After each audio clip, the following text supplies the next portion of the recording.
depuis longtemps, parce que j'étais sur le front. Je n'avais pas de papier pour écrire, parce que quand je suis partie pour le front, j'ai oublié d'en acheter.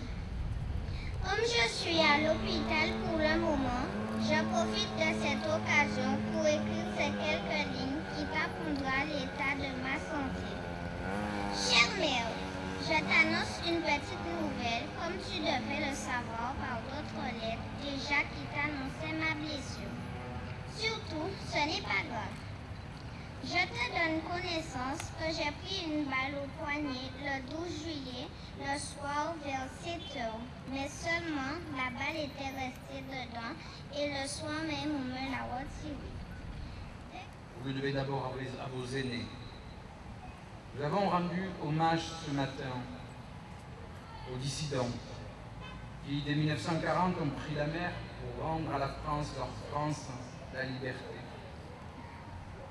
J'ai salué ensuite la mémoire de René Cassin et à travers son nom toutes ses valeurs et les combats qu'il a portés tout au long de sa vie. Oui, c'était un moment important. C'était un moment important parce que ce que j'essaie d'évoquer dans mon discours, c'est qu'il ne pouvait pas y avoir de mémoire oubliée. Et parfois, notre pays, notre nation a du mal avec sa mémoire. Je disais, il faut la regarder avec beaucoup de justice, sans arrogance, sans repentance, mais en même temps la regarder dans ce qu'elle a été.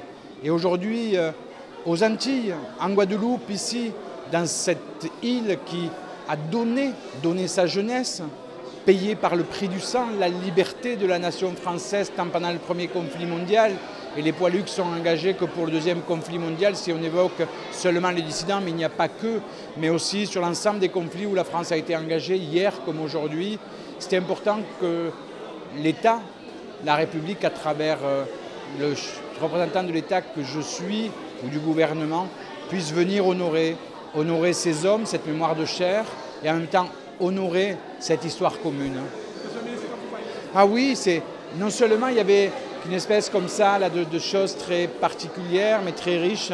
Il y avait d'un côté ces anciens combattants qui, eux, portent cette mémoire, mais qui donnent un sens au présent, et face à eux, à quelques mètres, cette jeunesse guadeloupéenne, cette jeunesse antillaise, qui est là et qui disent nous sommes là, on a travaillé sur cette mémoire et demain, même si on ne la connaît pas très bien, ben, on va la transmettre parce que cette mémoire ne va pas disparaître, jamais.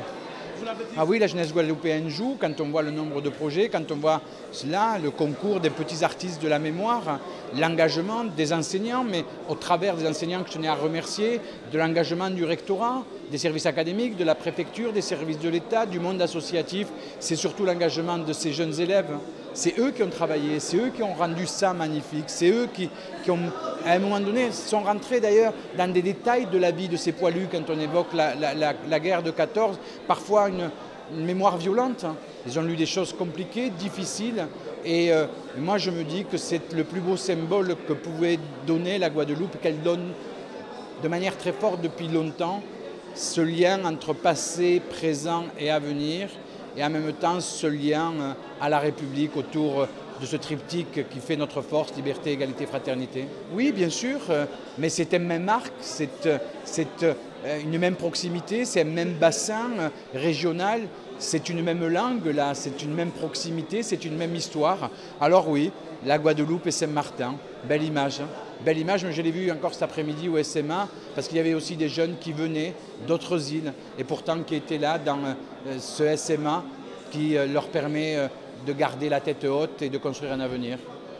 Merci.